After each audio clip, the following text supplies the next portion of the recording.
Você sabe como escolher o cachorro certo para você? Acompanhe a partir de agora o Só Pra Saber. Como que eu faço? Aonde meu cão Pica as pessoas também? Se assustam tanto, Posso dar? posso cruzar? Quando que eu posso Parar de destruir os móveis. Hoje o programa recebe o professor do curso de veterinária da UniABC, Alir De Biagi, que vai tirar as suas dúvidas e dar dicas de como cuidar bem do seu bichinho de estimação. Está no ar o Só Pra Saber. Aonde meu cão pega tantas pulgas? Primeiro a gente tem que saber qual é o esquema da casa que esse animal se encontra, né? Se é casa ou quintal e também tem contactantes ou não. Qual que é o grande problema? Que é o seguinte, a pulga passa 95% da vida dela fora do animal. Ele só sobra no animal para sugar o sangue, depois ela sai e reproduz e continua o ciclo reprodutivo dela no chão. Um grande mito das pessoas é acreditar o seguinte, né, que eliminando as pulgas só do cão, você não vai ter no seu ambiente onde ele vive. Tanto que tem um mito também que fala, o que é? 5% do que você encontra no cão, 95% está na tua casa. Então se você encontrou 5 pulgas no teu cão, 95 estão na tua casa, né? E um outro problema também tem o seguinte, que uma das fases do desenvolvimento da pulga, ela é resistente a todo tipo de produto contra a pulga. Né? Então você não tem um veneno que o mate. Então o que você tem que fazer? O único que se mataria isso seria calor. Né? Então até se pede para utilizar também, quando o animal está com muita pulga, fazer o quê? Tanto um tratamento no animal como no ambiente na casa. Tá? Então eu espero ter respondido. Pulga de cachorros. Pica as pessoas também? Assim, é muito raro isso acontecer, porque, como o próprio nome diz, pulga é de cachorro. Tem pulgas humanas, pulgas de cavalo, pulga de gato. Então, o que acontece? Geralmente, cão e gato, sim, eles trocam essas pulgas. Mas entre o ser humano e a pulga de animais domésticos, isso é muito raro. Esse é uma falsa ilusão do quê? Que as pessoas falam assim, ai, como tem pulga em casa e não foi picado, né? Ou às vezes falam, eu fui picado por uma pulga em casa. Se realmente a pessoa foi picada por uma pulga em casa, é que realmente deve ter muita pulga e pouco animal para ela picar. Que geralmente entre vocês, entre o ser humano e o animal, ele prefere 1000 vezes o animal para ser picado. Por que o meu cachorro solta tanto pelo? Na verdade, nem todo cachorro solta tanto pelo assim. Por quê? Nós temos 2 tipos de crescimento de pelo. O crescimento contínuo, que a gente pode citar como exemplos, por exemplo, Poodle, Lhasa Apso, Shih Tzu, esse raramente perde pelo, porque ele já tem um crescimento contínuo do pelo. Agora temos outros tipos de raça, como pastor alemão, Rottweiler. Então o que acontece com esses animais? Eles precisam trocar o pelo como a gente troca de roupa. Por exemplo, está fazendo muito calor, é um pelo menos denso. Está fazendo muito frio, um pelo mais denso. Então essa é a ilusão de que toda hora está saltando pelo, porque quem vive aqui em São Paulo, numa região, você tem o mesmo clima 4 vezes durante o dia. Então ele não sabe qual o pelo que ele vai usar, né? Mas sempre tem algumas estações chaves que você tem uma maior troca de pelo. Por exemplo, inverno e verão. Né? Mas como a gente tem, às vezes, todas as estações no meio de outono, da primavera, então fica difícil, seu animal sempre vai estar tendo queda de pelo. A queda de pelo só é preocupante, que muitas pessoas chegam no consultório questionando, nossa, isso é um problema? Não. Quando você tem realmente algum problema com ração, né, rações de baixa qualidade, que daí realmente você tem uma perda nutricional, daí isso vai cair o pelo, que nem acontece em ser humano também. E como também tem o quê?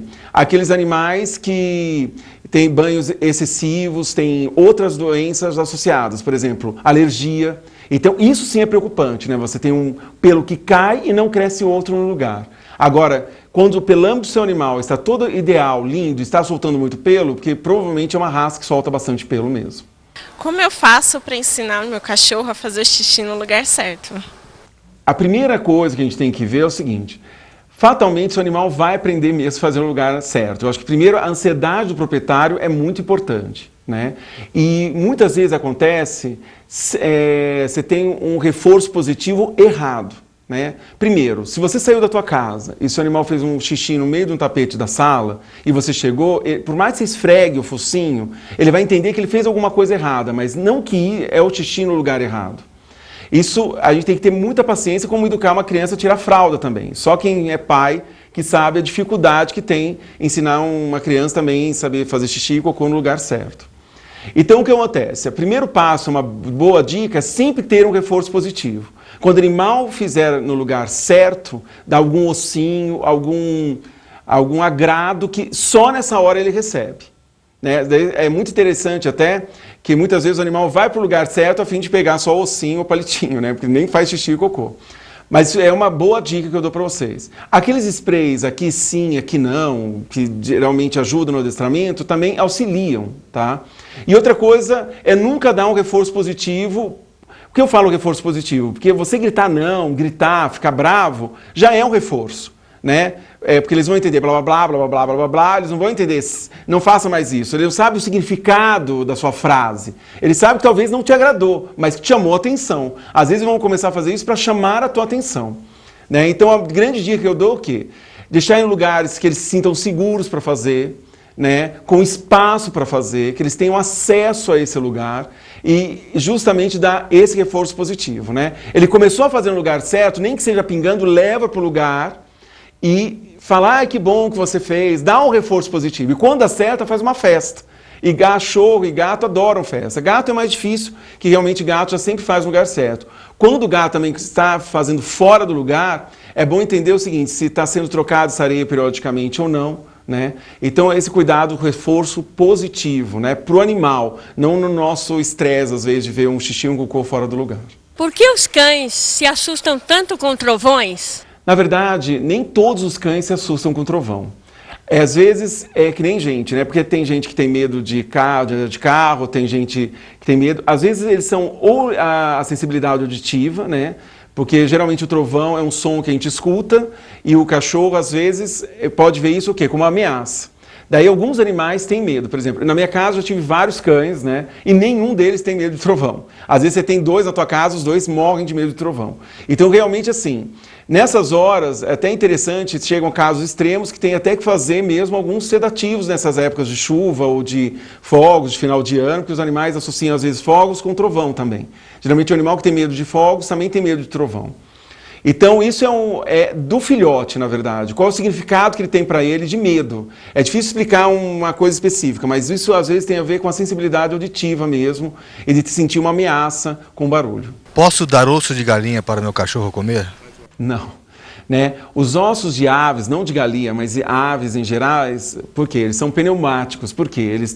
Eles não são como o nosso tutano, a medula óssea, recheado por ele ou gordura. Então eles se quebram e formam pontas afiadas, que podem causar lesão no trato digestório. Então, assim, muito cuidado, assim, se evita dar esses ossos, que entre um osso de mamífero e um osso de ave, 1000 vezes de mamífero. Quando ele se quebra, ele não forma pontas, né? E o de ave sim, porque eles são, possuem só ar dentro deles. Então facilita muito mais essa formação pontiaguda. Com que idade posso cruzar o meu cão? Geralmente se pensa após o 3º cio e não na idade do animal. Por que eu estou falando isso? Porque tem animais que são muito tardios. Por exemplo, aquelas raças galgos, aqueles cachorros de corrida, praticamente não entram no cio. Né? Se a gente falar uma idade, se você esperar o 3º cio dela, às vezes ela vai ter com 5 anos, talvez, com 4 anos. Por quê? É que nem aquelas modelos que param de ciclar porque estão passando fome. Né? Agora, raças pequenas geralmente têm o cio antes das raças grandes. Né? Eles têm uma maturidade sexual mais precoce.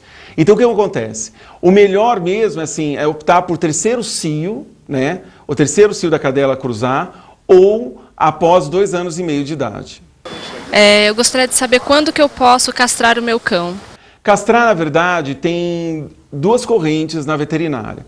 A primeira corrente que você tem que castrar antes do 1º cio, para você evitar totalmente o surgimento de tumor de mama. E realmente isso acontece. Tem provas, estudos disso, que não tem mais tumor de mama, porque as mamas ficam infantis e elas não desenvolvem tumor. Outra corrente diz que tem que ser castrada após o 1º cio. Né? Por quê? Porque você teria todo o desenvolvimento da genitália da cachorra e diminuiria muito a incontinência urinária.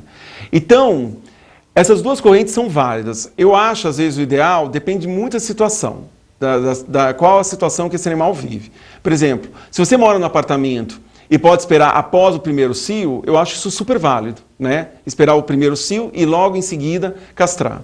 Se você, por exemplo, mora num ambiente e tem outro macho em casa, eu aconselharia castrar antes do 1º cio para não ter nenhum acidente aí de percurso. Como eu faço para o meu cachorro parar de destruir os móveis? Essa é uma pergunta que é muito interessante. Primeiro você tem que ver qual a idade desse animal. Que filhote é que nem criança. Eles brincam com a boca quanto a gente brinca com a mão. Não tem jeito. Eles vão querer morder tudo. Então, primeira coisa, deixar esse filhote ocupado. Né? Uma criança também, eu posso fazer a mesma pergunta. Né? O que eu faço para o meu filho não destruir meu apartamento se eu não fizer nada com ele, deixar ele só em casa, não ter o quê? Um retorno com essa criança. Então a primeira coisa, sabendo que você está lidando com um filhote, é você saber o quê? Dar bastante brinquedo, deixar ele realmente inteirar com a família e não deixar ele às vezes num canto isolado. Que às vezes isso vem como até uma repressão dele ter sido um pouco isolado. Outra coisa, o gênio do cão. Cães mais agitados devem-se evitar pequenos espaços, por exemplo. Determinada raça, por exemplo, um Beagle, dentro de um apartamento. Isso às vezes é inviável, né? Você pode escolher entre os Beagles um Beagle legal, calmo, mas a maioria dos filhotes de Beagle são muito agitados. Muito agitados refere muito à destruição. Mas eu acho que sempre dando o quê? Tirando a possibilidade, passando aqueles sprays, aqui não, aqui sim, ajuda. E outra coisa também é o seguinte, assim que o seu filhote já tiver a idade de começar a sair de casa, sair para esgotar ele um pouco, né? Essa energia toda de filhote e não reverter para cima dos seus móveis. Como escolher o cachorro certo? Primeiro, assim, eu sempre acredito que é o seguinte, quando vocês pegarem, a maioria das pessoas pega um cachorro achando que ele vai durar meses na casa. Ou às vezes fazem uma decisão de uma escolha de uma raça só porque acha bonito. Né? Eu acho que o grande defeito, às vezes, na relação entre homem e cão, é que às vezes não escolher um cachorro ideal para ele. Né? Eu sou, por exemplo, uma pessoa que gosta de um animal muito calmo. Eu não gosto de um animal muito agitado. Né? Então acontece, eu escolho desde uma raça calma e entre os filhotes de uma ninhada, o mais calmo. Né? E eu ter essa opção de escolher e não ver numa gaiola, achar bonitinho e levar para minha casa. Primeiro, eu que nem a cachorra que eu tenho na minha casa, eu já sabia como era o gênio da mãe, como era o gênio do pai, para depois levar para minha casa. Eu acho que como é uma decisão que vai durar comigo uns 15 anos, eu acho que tem que ter uma consciência e um respeito até com vocês, das famílias e com o animal que vai chegar na tua casa, você escolher de uma maneira adequada. Mas eu acho o seguinte, entre a ninhada, por exemplo, pessoas que gostam de cachorros mais calmos, não pegar aquele que vem correndo na sua direção quando você vai escolher. Porque ele vai vir correndo em cima de todos, e se é um cachorro de grande, por exemplo, um São Bernardo, imagina um cachorro adulto vindo correndo na sua direção e pulando. Ele vai fazer isso com qualquer idade dele. Às vezes pegar o quê? Aquele que não vem na hora, mas que vem depois, numa segunda oportunidade. Então, quando estou escolhendo um cachorro, eu sempre dou a primeira olhada, vejo quem vem na minha direção e quem não vem, depois eu saio do local e volto novamente, né? Para dar uma outra chance. Geralmente, os cachorros, na segunda vez que você vem para ver a ninhada, todos vêm à sua direção.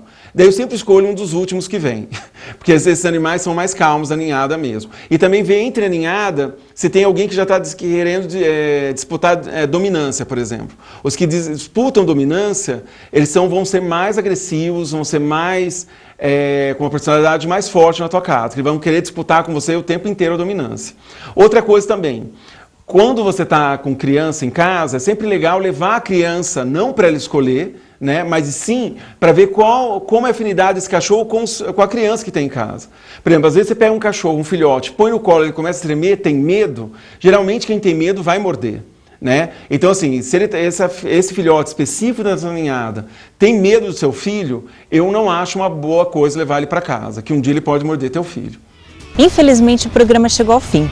Espero que tenham anotado todas as dicas para os seus bichinhos. E lembre-se, você pode escolher o tema do próximo programa. Mande sua sugestão para o nosso e-mail, tvuniabc@uniabc.br. A gente se vê no próximo programa. Um beijo e até lá!